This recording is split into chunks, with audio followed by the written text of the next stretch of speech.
Welcome to all. என் பேர் குணசெல்வி. Woman entrepreneurs India அப்படிங்கிறது தான் என்னோடய டாபிக். இப்போ நம்ம பார்க்க போகிற டாபிக்.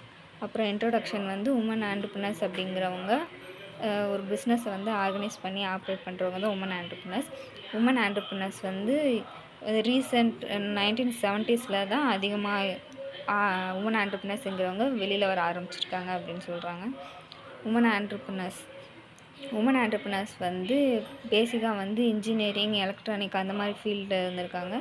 உமன் ஆண்டர்ப்ரனர்ஸ் இந்தியாவில் வந்து உமன் ஆண்டர்ப்ரனர்ஸ் வந்து 3 lakhs பேர் இருந்திருக்காங்க அப்படிங்கிறது 1995 to 96 கணக்கெடுக்கும் போது 11.2% வந்து டோட்டல் ஆண்டர்ப்ரனர்ஸ் அப்படி இருந்திருக்காங்க. அப்புறம் நம்ம ஃபேமஸான ஒரு 3 உமன் ஆண்டர்ப்ரனர்ஸ் பற்றி பார்க்கலாம். ரோஷினி நாடார் மல்ஹோத்ரா அப்படிங்கிறவங்க வந்து டெல்லியில் பிறந்திருக்காங்க. வசந்த் வேலி ஸ்கூல் வந்து முடிச்சிருக்காங்க.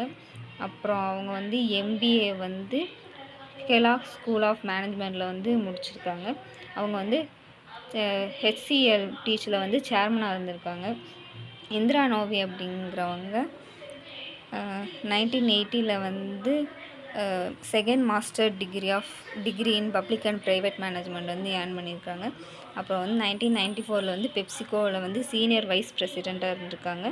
2006 வந்து CEO வந்து அப்பாயிண்ட் ஆகியிருக்காங்க. வரப்போகிற இயரில் வந்து போர்ட் ஆஃப் சேர்மன் பொசிஷனுக்கு வந்து அவங்க வந்து செலக்ட் ஆகியிருக்காங்க.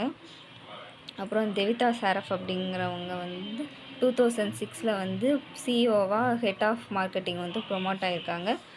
2024 வந்து கலிஃபோர்னியாவில் வியோ குரூப்பை வந்து அவங்க எஸ்டாப்ளிஷ் பண்ணியிருக்காங்க. கேட்டகரிஸ் ஆஃப் உமன் ஆண்டர்ப்ரனர்ஸ் அப்படிங்கிறது வந்து 3 கேட்டகரிஸ் இருக்குது. ஃபஸ்ட்டு கேட்டகரியில் வந்து தேவையான எஜுகேஷன் வந்து அப்புறம் ப்ரொஃபஷனல் குவாலிஃபிகேஷன் இருக்கும் அவங்களுக்கு. அப்புறம் அவங்க வந்து மீடியம் அண்டு லார்ஜ் இண்டஸ்ட்ரீஸை வந்து ரன் பண்ணிகிட்ருப்பாங்க. செகண்ட் கேட்டகரி வந்து அவங்களுக்கு வந்து எஜுகேஷன் அப்புறம் லேக் ஆஃப் ட்ரைனிங் தான் இருக்கும். அவங்க வந்து புஷ் அண்ட் ஃபுல் ஃபேக்டர்ஸாக இருந்திருப்பாங்க.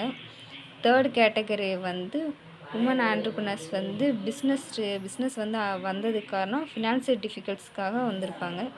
கன்க்ளூஷன் வந்து உமன் ஆண்டர்ப்ரனர்ஸ்க்கு வந்து நிறைய ஆப்பர்ச்சுனிட்டிஸ் வந்து இந்தியா கவர்மெண்ட் வந்து கொடுக்குறாங்க. அப்புறம் ஃபண்ட் ஆர்கனைசேஷன் மூலமாக நிறைய ஸ்கீம்ஸ்லாம் அவங்களுக்கு ப்ரொவைட் ஆகுது.